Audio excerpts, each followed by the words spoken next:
Most guys, when they catch their woman cheating, they lose their minds. They scream, they throw chairs, they make a scene that the neighbors talk about for years. Not me. I stood there 3 blocks from our apartment, watching the woman I loved, the woman who was supposed to be 400 miles away, visiting her sick aunt, laughing as her ex-boyfriend ran his hand through her hair on a sunny restaurant patio. In that moment, something inside me didn't just break, it crystallized. I didn't confront her, I didn't even send a text. I just took the photos, tucked my phone in my pocket, and started a silent 60-day countdown. A countdown that would end with her standing in the middle of an empty house surrounded by nothing but the ruins of her own lies. If you've ever been betrayed by the person you trusted most, you're going to want to hear how this ends. This isn't just a story, it's a real-life experience from the depths of Reddit, carefully adapted and verified to show you exactly what happens when you push a patient man too far. We bring you these intense, raw stories every single day. So before we get into the cold, hard details of this nuclear revenge, hit that subscribe button and turn on notifications. You don't want to miss the next real-life drama we uncover. Trust me, you won't see this ending coming. Let's talk about Sarah. We'd been together for 3 years, living together for 2. She was charming, the kind of person who could make you feel like the only man in the world, until she didn't. For the last 6 months, our apartment had felt like a morgue. The laughter was gone. The intimacy, a distant memory. Every time I'd walk into the living room, she'd flip her phone face down like it was a live grenade. I tried everything. I bought her favorite flowers. I booked weekend getaways. I even asked her, "Sarah, what's wrong? Talk to me." She'd just sigh, look at me like I was a piece of gum stuck to her shoe, and say, "It's just work. Stop being so clingy." Then came the trip. "My aunt is in the hospital 600 kilometers away," she said, her voice devoid of any real emotion. "I need to go for a week. Honestly, I think I need the space from us too." I watched her pack a bag full of her best lingerie and that red dress I bought her for her birthday. I felt like a fool, but a part of me, that desperate, dying part, wanted to believe her. I kissed her goodbye at the door. She didn't even kiss me back. 2 hours after her train was supposed to leave, I was heading to a local coffee shop to drown my sorrows. That's when I saw it. Her car, parked right outside the bistro, a spot we used to go to. I told myself it was a mistake. But then I saw her on the patio. She wasn't crying over a sick aunt. She was sipping Chardonnay, leaning across the table, whispering into her ex's ear. The same guy she told me was just a friend from college. I felt a surge of heat in my chest, a physical pain like a heart attack. I wanted to walk over there and flip that table.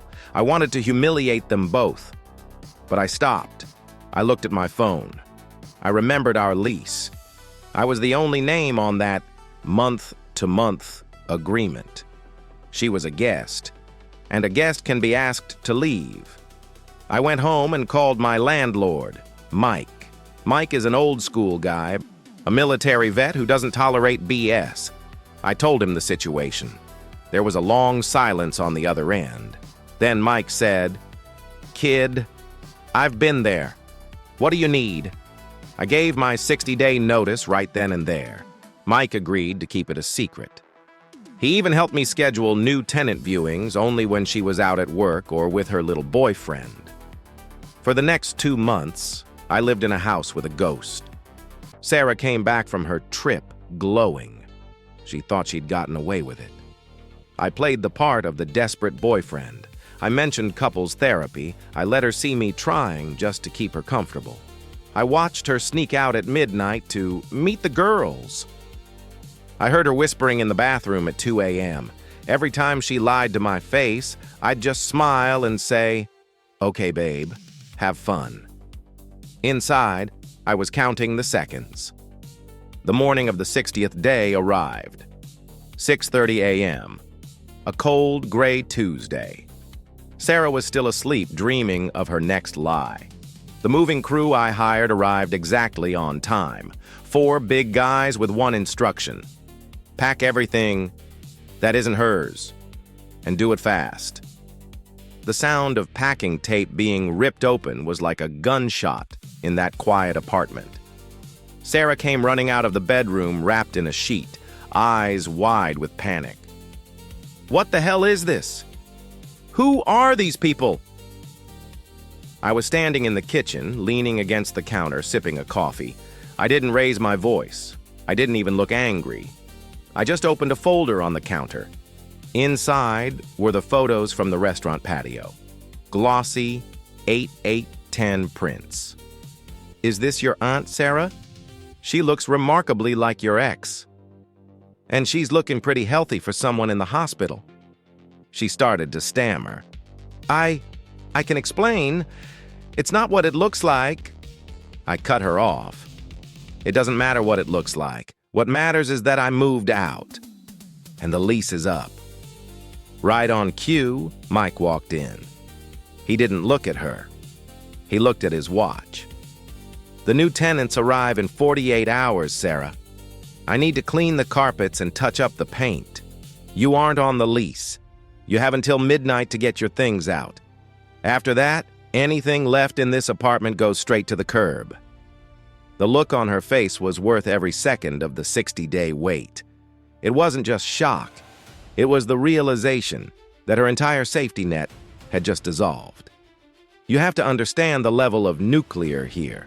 Every stick of furniture in that place, the sofa we watched movies on, the bed she cheated in, the TV, the dining table. I had paid for all of it. By 11 a.m., the apartment was a cavernous, echoing shell. I walked through the rooms one last time.